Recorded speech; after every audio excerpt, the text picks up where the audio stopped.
My name is Mark Lanneman, and I go to Georgia State University. Hi, my name is Aisha Amarals, and I attend Valencia College. Hi, I'm Christina Tucker and I go to Oregon State University. Hi, I'm Krista Elrod. I am a student at Georgia State University. My name is Kiara and I go to Georgia State University in Atlanta. Hi, I'm Kimberly Broso and I go to Kennesaw State University. Hi, my name is Jonathan and I go to the University of Mississippi. How can instructors make their lessons more engaging? We learn best by bringing our own experiences to the table and, learning lessons from the past allows us to understand the present. So always making sure that the material relates to us in some manner is very important. Most of the time, when you think of teaching, you go to class, you watch the lectures, and then you go back to your dorm and then do the homework and then get ready for the exams. I think that's a way that needs to change. I think it's very important that professors come up with activities in class that can help students interact with each other. Every student needs a why, and if your why is just I want these credits to complete my major pathway or whatever, students are going to try. They want good grades, but they're not going to be as engaged as they would have. They're just going to solely aim for good grades, and that doesn't always equate to learning the material. So if you bring in the why and you try to sit down with them, and it's a lot harder in a larger class, but at least get a sense of why they're taking this course. Is it towards a major? Is it just an elective? Is it you might be interested but you don't know? And then try to figure out what their long-term goals are. You can better craft it and explain the relevance and to their futures. And I think if you explain why it might be relevant in this job or, just to branch out and things like that, it might make it a little easier. So instructors can make their lessons more engaging and relevant to students' lives by first and foremost getting to know their students. This can be done many different ways. I've had instructors do discussion threads where students introduce themselves. I've had instructors do videos to introduce yourself. I've also seen surveys done as well. So basically making lessons more relevant and engaging to each individual student will come first and foremost by getting to know your student. I think being in college, we're kind of changing from being kids to adult. So I think it's very important that professors create life example. Like for example, in psychology, you might know ways that can help students lower their stress level. So we can have like a day where like instead of having lectures, you actually go outside and then sit somewhere and then like teach students how to lower their stress level. The same can be done in math. You know that the students are gonna be doing their taxes in the future. You could go outside and then teach them about taxes, teach them about rent and stuff like that. Finding out who we are as people, our backgrounds. I know instructors already have a lot on their plate, but we also have a lot on our plate as well. And we end up, I feel like there's a lot of times where we get only snippets of who our instructors are and only snippets of who our students are, our fellow students are, and we're only allowed to give snippets of who we are. But this is a community and we all can benefit from finding a community atmosphere in our classrooms so that we can engage with what we're learning more readily and openly. What instructor practices have made a positive impact on you and your learning? I appreciate when professors show that they truly care. And again, I understand it's hard in a large classroom to check up on every student, and they probably have multiple classes. So I don't necessarily even expect an individualized email, although some professors have gone the extra mile and done that, and I really appreciate that. But I appreciate when they check up on us and say, hey guys, is my course load too much? Do you have too much going on in other classes and you might need an extension? I try to keep that philosophy, be someone that you would want to work with. And so, of course, you want to work with someone that's considering, that's understanding, Someone that still gets their work done, so I still want to be taught what I'm learning in the class, but someone that understands that my life isn't necessarily revolving around this one class. So I do appreciate when they send those emails for mental health check-ins, or just feedback on the course, and try to understand where they're not connecting with students so that they can do better instead of putting the blame on students. Just to give me actual feedback on my assignments instead of saying good work or you hit all the points that I asked in the rubric, and but actually like making me feel heard, making sure that they respond to something in my essay. And even if it's a critique, it's so important to say like, hey, like, I see you took the time to do this, and I appreciate that you did take the time to do this. And that's how they can be more responsive to students' needs. It's, as a student, at least for myself, like you take the time to do a good job, and it's really hard when someone just replies with good job or more information needed. So I would say like make your responses personal. That's what really matters. I think that I appreciate when instructors get to know me. I appreciate when they are recognizing of the fact that I'm disabled, that I have bad days, that life throws a lot of challenges your way. I've had teachers who have really worked with me and helped me try to find the best educational atmosphere. And I have maintained relationships with them after school because of how much they've impacted me and how much their hard work towards guaranteeing that I can do the best I can always, it sticks. It sticks. I know in my personal experience, it just went as far as an instructor knowing my name personally.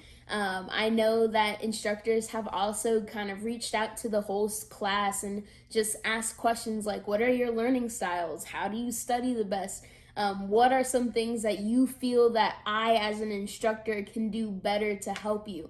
Which kind of goes into some advice on how instructors can kind of help students' needs and be more responsive to them as well. So it's really just communication, engaging, really getting to know your students, and asking how you as an instructor can best support that student. And this can be done in a discussion thread, in a survey, in an email, whatever works best. I've seen it all types of ways, but that's really some good ways to just get started in that positive direction.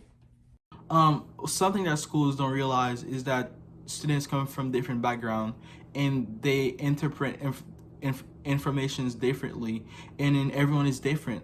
So I think it's very important for teachers to teach in a way that's very level, where like everyone can actually understand what's going on. Well, they will not be confused of the instruction. And if you see that there is a student failing, reach out to that student and then actually talk to that student and see what's going on, and maybe you can help them get back on their feet.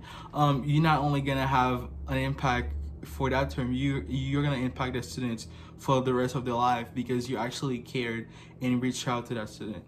Just recognizing that we all have different experiences and different challenges.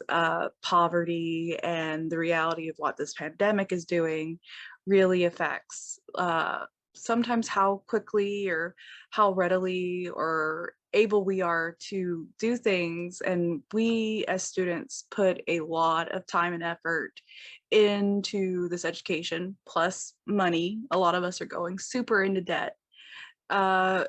Whenever a teacher can be understanding of how much we are putting up to get this education and work with us to help us maintain our educational goals is the main thing that any instructor can do to help. To respond to them, have a one-on-one, encourage them that they can do it. It's not impossible. What is an example of a positive digital learning experience that you've had? I can recall vividly that one semester I had the best online class. It was a Spanish class. It was oral communication in Spanish. I was kind of nervous about it being fully online, but that was probably the most engaging and fun class I ever had. My professor utilized a platform called Flipgrid. You can have an app on your phone and it's on the computer. And so I really did see my classmates face to face a lot because it was video based. And basically, he made it fun by, watching music videos in the Spanish culture. We had to watch like a Netflix TV series fully in Spanish and reflect on it also in Spanish. It was just really fun because music connects people. TV shows can also connect people. So I remember that class. I will never forget it. That professor was absolutely the best. Talk about a fun and engaging class. Yeah, that was totally awesome. And Flipgrid is also really cool. A time when my online experience was actually positive and was something that I really appreciated was when my professor took into account that we are learning our course during COVID, so being able to accommodate and being able to be reasonable, and then also being able to be understanding when I do have situations where I just don't understand a certain concept. My professor being able to take the time out of their day to be able to create a separate meeting for me or to be able to have separate times to explain information was great. And then also being able to have sometimes having just an extension just because they knew that under situations at home that there's a lot going on, that whether it's family or whether it was our health or anything like that. So always being able to be understanding. My most recent semester, I would say, is a really positive digital learning experience. At least with one course for my foreign language Chinese class. My Chinese teacher was super, super available. She made sure, because of the type of stuff we were learning, that we had weekly meetings. And in those weekly meetings, like, she made sure to talk to all of us. She wanted to see all of our faces. So we got a really positive experience, because even though like all my other classes felt so disconnected, this one didn't. And my grade reflected it. Most of the positive digital learning experiences I've had with instructors have been where the instructor has a group meeting or a class meeting online and it's live. I've gotten the most out of meeting live only because I have a chance to respond to the instructor if they ask a question or if I have problems.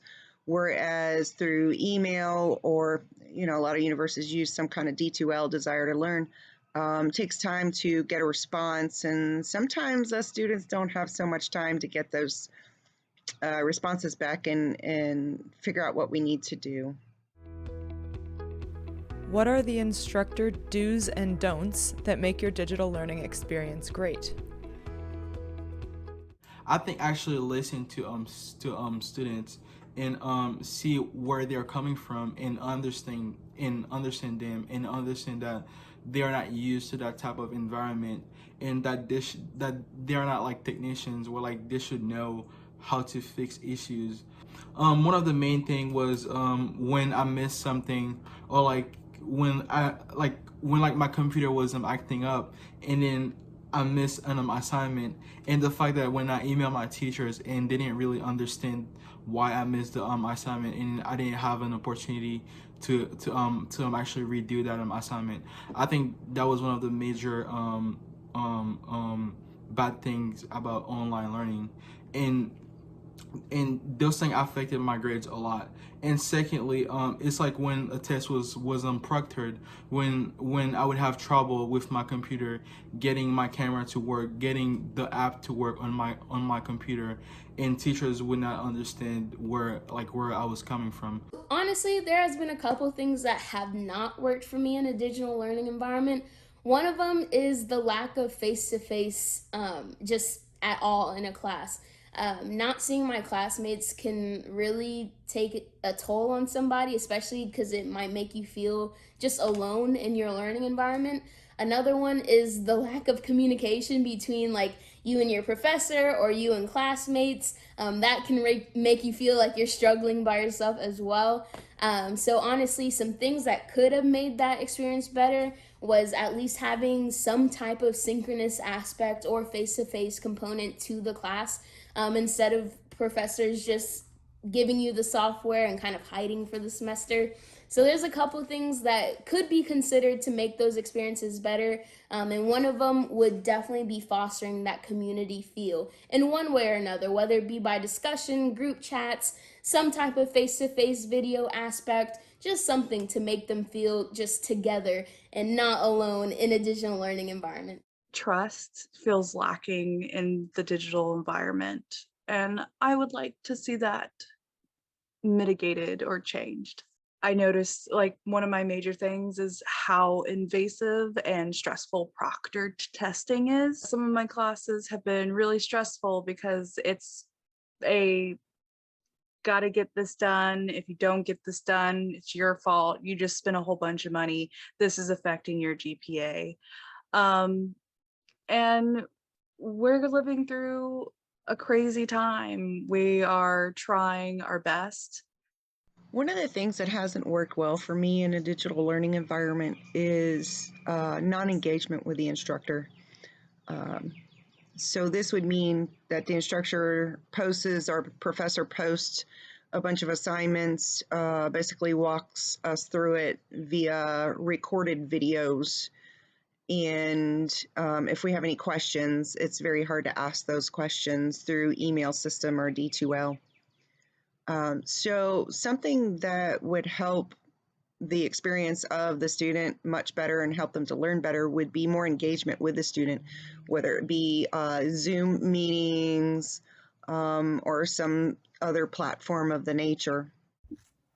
In a digital environment, I still really appreciate when the professors are engaged. I have had a few instances where they've made us get a program, whatever it may be, and we've used it to do the modules or the lessons or whatever, but then they simply input the grade at the end.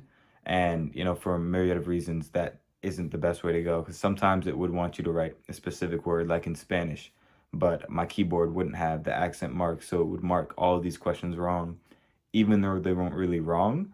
So that was really annoying, having to send a bunch of emails saying, no, look, I got it right. So although I think there is some good things that can come out of using this digital courseware and help us practice and do practice tests, I think it is good that if professors can go in and see where their students might be struggling, instead of just looking for the number on the end to put into the grade book, because at that point, it doesn't feel like I'm getting any teaching from my professor. Your life experience grants you the opportunity to delve more into a topic. And when we have to just go from a textbook or we have to just answer test questions, it takes the dimension of learning away and it focuses more on just the thought of like yes or no, mark an X, instead of, hey, like you're a human being and this is what you can add. And I think that's what can make it better is making sure that the assignments are engaging and relevant to our lives. You've just heard from some of the students participating in the inaugural cohort of the Every Learner Everywhere Fellowship Program. To learn more about the program, you can visit our website at everylearnereverywhere.org or email Tynan Ortia of Intentional Futures.